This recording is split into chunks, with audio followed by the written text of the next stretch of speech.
Jake. I'm Tom. And we are VIMTV Velocities in Music, the best kept secret in music reviews. And we're going to review the new Spoon record today. Spoon! It's called They Want My Soul.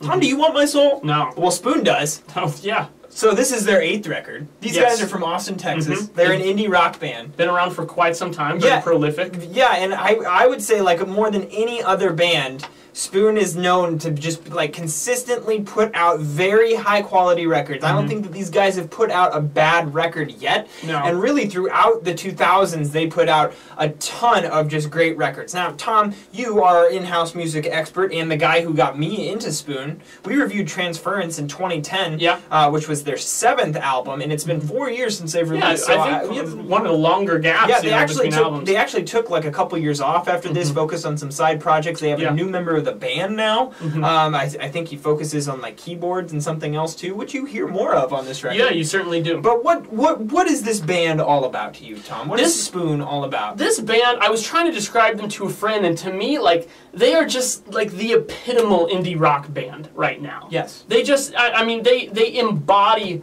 to me what it means to be indie rock, in the sense that they're a little bit poppy. You know, they're still kind of standard rock-based format with guitars, bass, drums, vocals. They're a bit poppy. They definitely have kind of a bright sound to them. A very defined songwriting style that's trademarked by singer Britt Daniels. Very just classic vocals. Yeah, he almost has like his vocals have like a rock edge to him. And they're not like super falsetto falsetto E. That's an adjective now. But kind of that baritone sound, and he's kind of yelling a lot. He has a gruffness to his vocals. Really gives the sound a lot of personality. To be honest, it really does. I don't think Spoon would be where they're at without that particular trait, that gruffness in the vocals. No, not at all. And I think the vocals are primarily the focal point of all the music they put out. But that's not to say that the guitars, drums, and bass, and keyboards even don't do a great job. And particularly on this album, where I feel like they shifted their sound just a bit, is I felt like in the past, you know, they've certainly been a guitar band. I felt like this album was all about the bass and the drum grooves. Like, they just lock into a groove, and they just...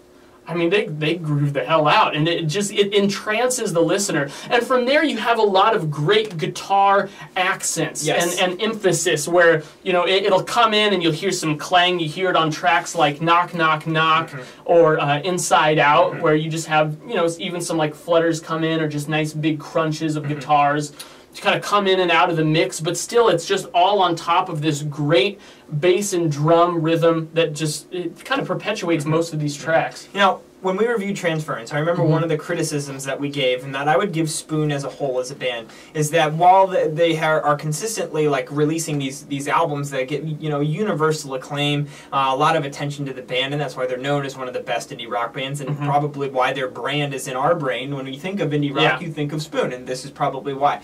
But a part of that is, and one of the criticisms we gave them, is that they've just been a little safe. They kind of do the same things on every album, just tweaking this here or there to make subtle changes to the record, and just sticking to their formula of just writing high-quality indie songs throughout their songwriting, and their focus to detail in creating that sound that also marries good songwriting. That certainly is still true here. Now, one thing I would say, though, is that they certainly took more liberties in their songwriting here. There is a number of tracks here that definitely have a dancier vibe to them. As Tom alluded to, they're much more focused on the rhythm section, the bass and the drum grooves of just repetitive drum beats over and over and over again, and that bass groove. And then, you know, a lot of like the other instrumentation going on there is much more of a kind of like dreamy sound to it. And I would say that that's one theme I would say is present on this record, is it has more of a dreamy feel to it than that kind of raw organic sound that was been present on the last several, you know, Spoon records, stemming from, you know, their early days, you know, around Girls Can Tell, and on to like Gimme Fiction and Ga Ga Ga Ga Ga. And Transference, you know, you even saw a lighter side of that, even, I would say. Here you have a much different sound than those albums. Now, it's still definitely that Spoon brand, and they sprinkle, and that's the thing, is that it's like, while I say that, it's only on select tracks, and they're still sprinkling a lot of songs in here that are very, like the opening track, it's a big anthemic sound. There's a number of tracks in here that remind me of really old school Spoon, Girls Can Tell, which is, by the way, the album I got into first of Spoon.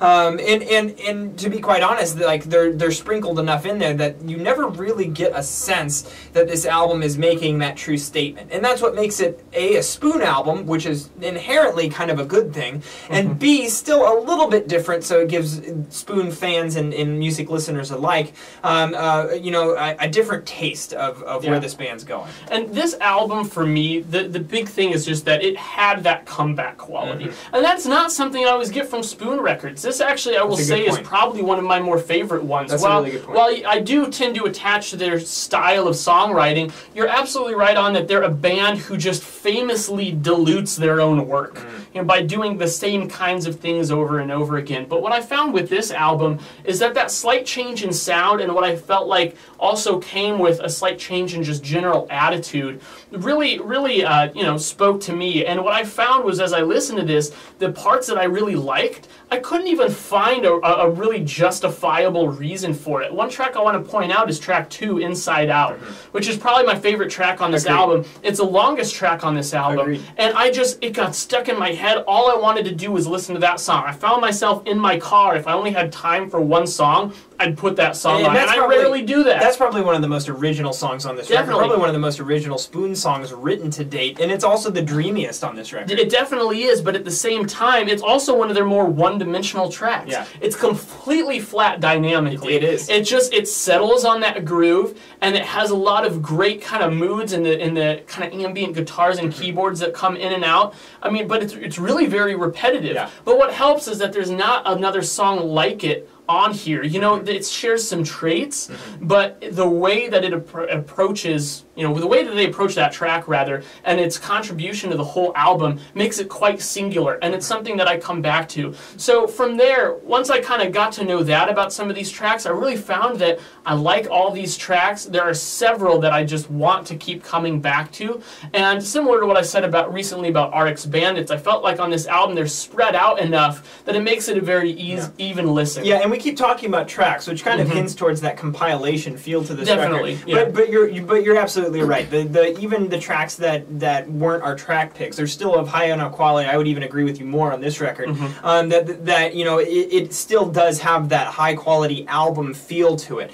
Where I would criticize this band again is that even though they took the liberty of changing their sound some, they still did it in that very safe Spoon manner. Yeah. And when you listen to this band, you just get this sense that they could explode at any point in time if they wanted to. They could write something that just blew your mind, and Britt Daniels could just start just yelling at you in a way that really conveys a ton of emotion. And that's the thing about Spoon, is that it's almost like so withdrawn in a sense. It's almost so held back that I wonder if they're just going to end up in an insane asylum someday. Like, I just kind of want them to go through a bad breakup and let it all out, or in either an angry way or a sad way, or some way that conveys more emotion and really some higher extremes and dynamic intensity, and some high highs, low lows, things like that. Because I think that it could bring a lot to Spoon's repertoire of songs, and because what this is I mean, some of Spoon's best work is clearly on They Want My Soul. I just don't feel like